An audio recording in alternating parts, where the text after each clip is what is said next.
Bonjour tout le monde. Pour cette nouvelle vidéo, j'avais envie de parler de quelque chose qu'on entend beaucoup, mais je trouve que c'est pas forcément beaucoup expliqué vraiment de manière complète. Alors j'espère que j'arriverai à le faire de manière complète dans cette vidéo, mais c'est toutes ces histoires de choses qui cristallisent dans le corps au fur et à mesure où notre vie avance et qu'on n'arrive pas forcément à libérer et qui créent des douleurs.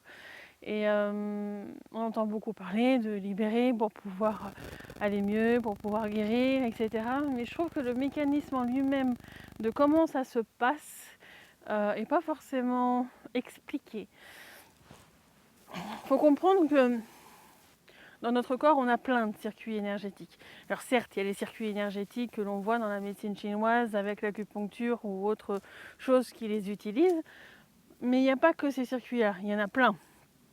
Il y a la Kundalini, mais il y en a plein qui n'ont pas forcément de nom en fait, qui vont passer par différents chakras secondaires ou tertiaires. On en a énormément des chakras plus ou moins gros qui servent à plus ou moins de choses, qui servent à plein de choses différentes. C'est extrêmement complexe. Il y a des circuits qui sont sur différents plans, il y a des circuits qui vont aller d'un plan à un autre, il y en a qui vont rester sur le même plan.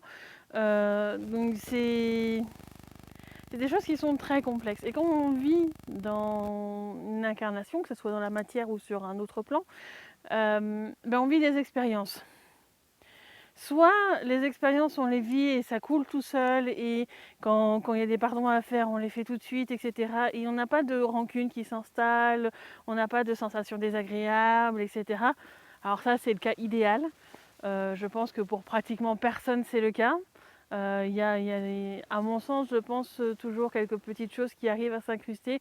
Voilà.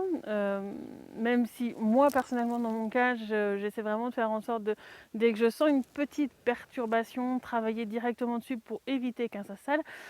Les perturbations, on en vit tous.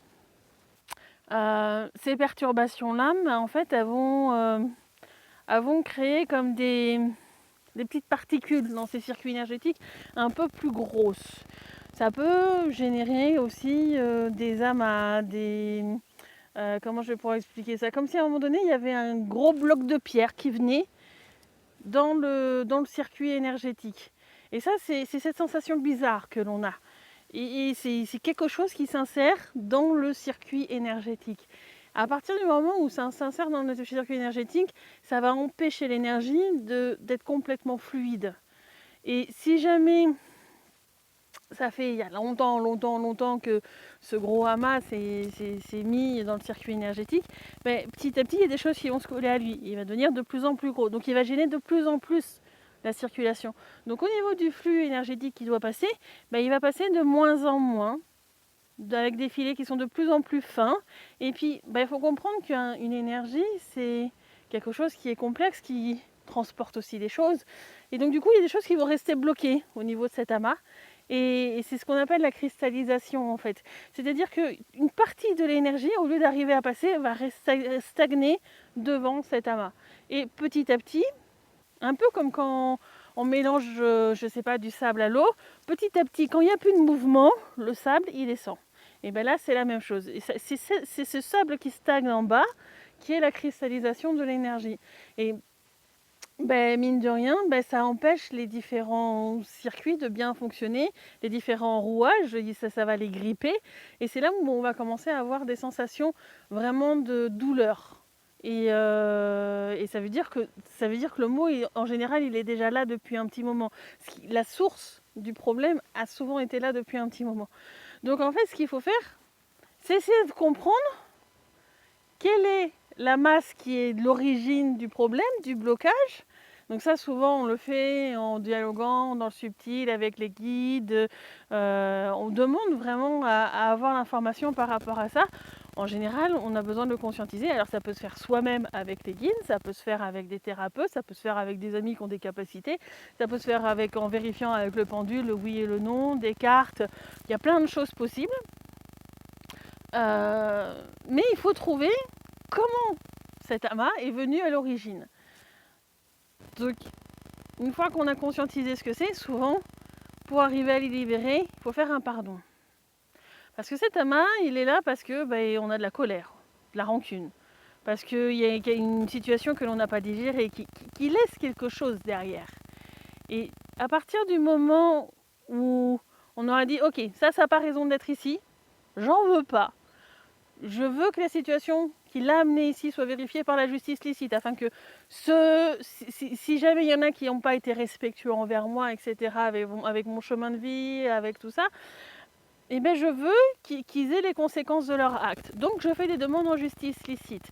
Donc ça, il y a la vidéo sur la justice licite, je vous remettrai les liens en description. À partir du moment où on a fait les demandes en justice licite, à mon sens en tous les cas, je trouve que les pardons sont beaucoup plus faciles. Alors pareil, je mettrai les vidéos sur les pardons qui sont en bas. Et vraiment, quand un pardon est bien fait, on doit sentir un allègement dans son cœur.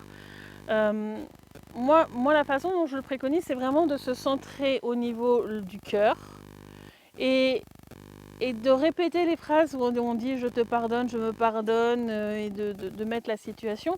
Et à un moment donné, on sent que ça lâche. Et là, ça veut dire que l'énergie a été libérée. Et moi, dans ma vision, en tous les cas, c'est comme si cet amas que l'on avait avant, il se fissure au fur et à mesure jusqu'à complètement exploser. Et à partir du moment où il a explosé, quand on se sent libéré, l'énergie peut recirculer complètement. Petit à petit, elle va prendre tout ce qui s'est entassé devant, etc. Des fois, il y a besoin d'un petit peu d'aide parce qu'il y a des choses qui ont pu en profiter pour farfouiller, s'insérer, foutre un peu de bordel, etc. Donc des fois, il y a besoin d'épurer certaines choses qui ont pu être dans les amas, qui sont à cet endroit-là. Mais à partir de ce moment-là, où le flux énergétique circule correctement dans le circuit énergétique, en fait, tout ce sable, tous ces petits débris qui ont été là, etc., vont être emportés par le courant, j'ai envie de dire, énergétique qui est dans le circuit, et ça va pouvoir partir. Et voilà pourquoi c'est important en fait de faire ces pardons. Il y en a qui disent ouais, c'est pas nécessaire ou autre. Pour moi, et ça reste ma vérité, c'est quelque chose d'extrêmement important parce que c'est ce qui peut permettre à son être de fluidifier l'ensemble des circuits énergétiques, de pouvoir libérer toutes ces choses qui n'ont pas de raison d'être dans l'être, parce que c'est des choses qui alourdissent tout simplement. Et voilà, il y a besoin de les enlever, à mon sens, hein, bien sûr, ça reste ma propre vérité, et ça passe principalement par les pardons. Alors je dis pas qu'il peut pas y avoir autre chose, parce que des fois il pourrait y avoir des magies ou autre, mais même quand on fait l'objet de magie ou autre, et il faut pardonner à ceux qui nous ont envoyé les magies. Ça permet vraiment de complètement libérer tout ce qu'il peut y avoir derrière. Donc voilà, c'était un petit peu ce que j'avais envie d'expliquer, c'est comment se forme la cristallisation vraiment en détail, et comment le libérer. Si vous avez des questions, n'hésitez pas à les mettre en commentaire. Cette fois-là, j'ai pas Anne à côté de moi pour me poser des questions si jamais il y a quelque chose qui n'est pas clair. Donc n'hésitez pas à me poser des questions, et j'espère que cette vidéo vous aura plu. Merci et à très bientôt. Au revoir.